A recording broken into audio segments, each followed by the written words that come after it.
28 November 2024 वार गुरुवार या दिवशी मी माझा प्रवास चालू करतो आहे. ऐरोली ते पनवेल, पनवेल ते चिपळूण आणि चिपळूण ते पुढे गुहागर, कोकण करत सावंतवाडी या मी माझ्या बॅकपॅक्स केलेल्या आहेत. आणि ही इकडे सायकल माझी रेडी आहे. 5:20 ट्रेन आहे पनवेलला जायला. सकाळी 5:20 ट्रेन पकडण्यासाठी मी ऐरोली रेल्वे स्टेशनला आलो. ट्रेनमध्ये चढण्यापूर्वीच मी इकडे सायकलचा हँडल सरळ केला, कारण की आपल्यामुळे कोणाला दुसऱ्याला त्रास नको. ट्रेनची वाट पाहत होतो आणि पनवेलला जाणारी म्हणजे पनवेलवरनं 7:05 ट्रेन होती. माझ्याकडे फार कमी वेळ होता आणि त्यामध्ये मला सायकल ही लगेज म्हणजे रेल्वेचं लगेज डिपार्टमेंट असतं त्याच्यामध्ये जाऊन ही सायकल भरती करायची होती. आणि खूप आफ्टर अ लाँग स्ट्रगल फक्त 40 मिनटामध्ये मला ती प्रोसेस करायला लागली. आपलं तिकीटचं झेरॉक्स, आधार कार्ड वगैरे हे देऊन सगळं मी डॉक्युमेंट्स बनवून त्यांना दिले. पॅकिंग केली सायकल मी स्वतःच.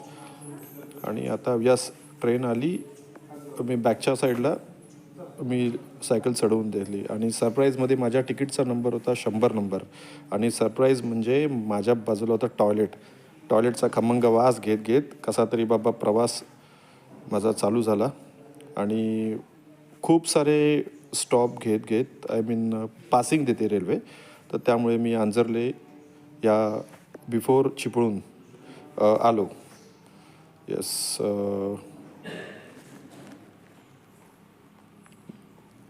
इथे गार्डचा रूम आहे. त्यांना रिक्वेस्ट केली की बॉस आपला सामान आहे, प्लीज मला ते वेळेत काढून द्या नाहीतर माझे लागतील. चिपळूण रेल्वे स्टेशनला उतरलो आणि ह्या दादांनी मला सांगितलं की हा इकडनं शॉर्टकट आहे गंधारेश्वर टेम्पलाकडे जायला.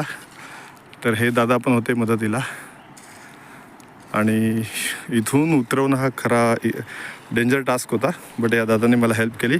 थँक्यू दादा. Thank you sir. ओके दादा. यस तुमचं नाव काय? विजय वसंत गोरपाडे. अच्छा. आणि तुम्ही काय कुठे इथे काय? मी इथे रेल्वे स्टेशनला असतो. हां. वेल्डरचं काम करतो. अच्छा अच्छा, टेक्नीशियन. हां. Great great, thank you thank you. Okay sir. भैया आपका नाम क्या है? विकास. विकास जी, थैंक यू.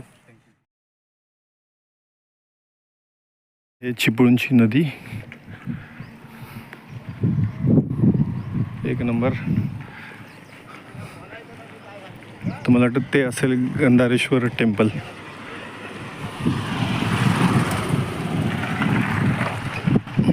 आपण जाऊया आता तिकडे.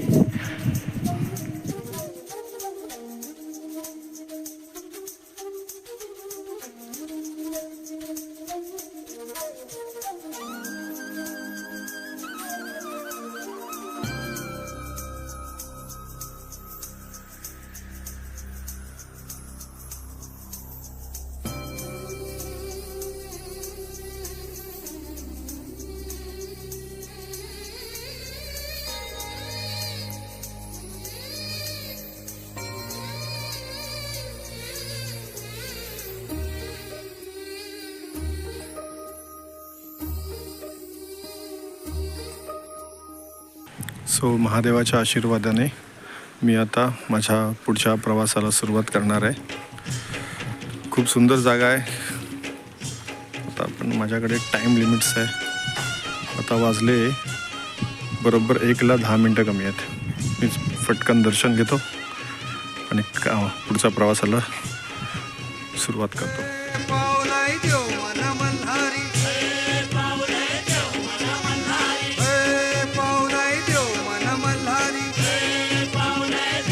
गोदारेश्वर मंदिराच्या आवारात आहे आणि म्हणजे थँक्स टू यू, तू मला खूप चांगलं सांगितलंस की ह्या देवळाला भेट दे करून. कारण की एवढी दुपारी एवढी सुंदर शांतता म्हणजे जबरदस्त. मी 1:45 वाजल्यापासून आतापर्यंत इकडे आहे. दर्शन झालं, बसलो आहे, पण मला निघायची इच्छा होत नाही. मला भूक लागली आहे, पण ही जागा एवढी मार्वलस आहे ना की इकडे पडून राहू असं वाटतं. आणि नदी आहे, एक नंबर काम. सो हे गंधारेश्वर देवस्थानाला भेट देऊन मला खरोखर खूप आनंद झाला आणि समाधान वाटलं. आणि माझ्या प्रवासाची सुरुवात मी महादेवाच्या दर्शनाने चालू म्हणजे घेतली. चला आता स्टार्टअप. ओके, गोवाघरच्या रस्त्यावर आहे आता आणि प्रवास चालू झालेला आहे.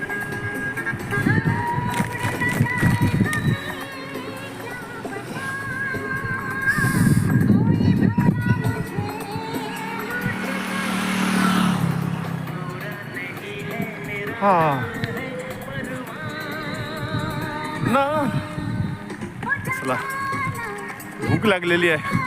कुठे हॉटेल भेटलं तर जेवेन काहीतरी, दही कढी, दही चावल वगैरे काहीतरी मस्त. फायनली मला एक हॉटेल भेटलं आणि तिथे मस्त हातपाय धुवून आराम केला. तिथल्या काकांशी मी थोड्या गप्पा शप्पा केल्या. वाव, रामपूर चिपळूणवागड मार्गावरील रामपूर या गावातनं बोलतोय. माझं इथे झुळूक नावाचं हॉटेल आहे आणि माझ्या गावाची महती सांगणारी मी जी एक कविता केलेली आहे ती बोर्डावर दिसते. आमच्या गावाचं दक्षिणमुखी केदारनाथ हे अत्यंत प्राचीन स्वयंभू देवस्थान आहे आणि चिपळूणवागड मार्गावरील रामपूर हे हिल स्टेशन आहे. गव्हर्नमेंटनी ते हिल स्टेशन अशा पद्धतीने डिक्लेअर केलं आहे की चिपळूणातनं पाणी लिफ्टने इथे आणलं आहे आणि इथनं ग्रॅव्हिटीने यंत्रांना गेलं आहे. त्यामुळे चिपळूणवागड मार्गावरचं रामपूर हे हिल स्टेशन आहे आणि त्या हिल स्टेशनमध्येच माझं झुळूक हॉटेल असल्यामुळे नावाप्रमाणेच हॉटेलमध्ये गेली 23 वर्षे एकही पंखा लागत नाही. सदैव झुळूक वाहत असते. धन्यवाद.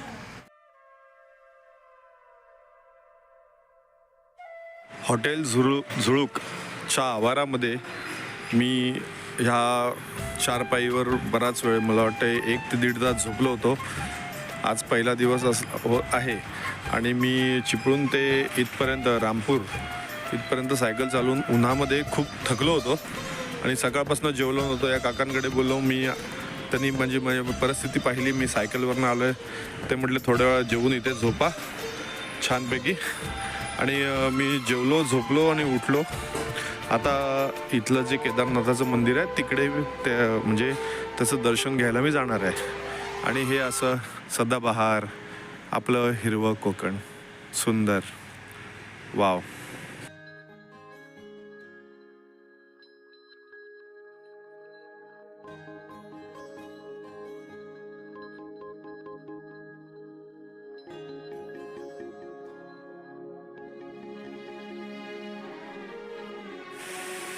ह्या वाटेने मी असा आलो.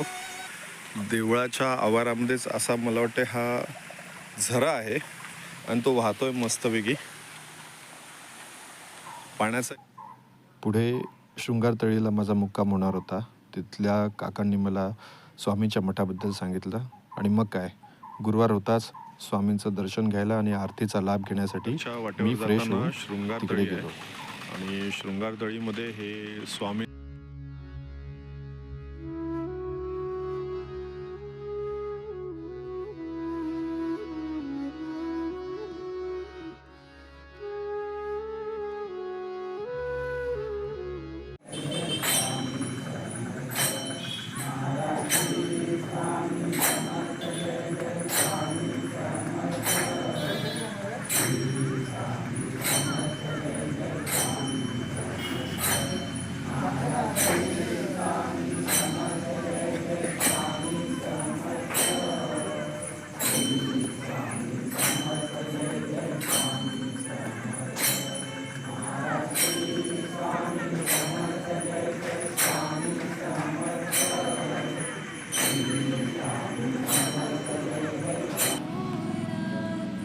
काकांकडे मुक्काम केला आणि खूप भूक लागली होती.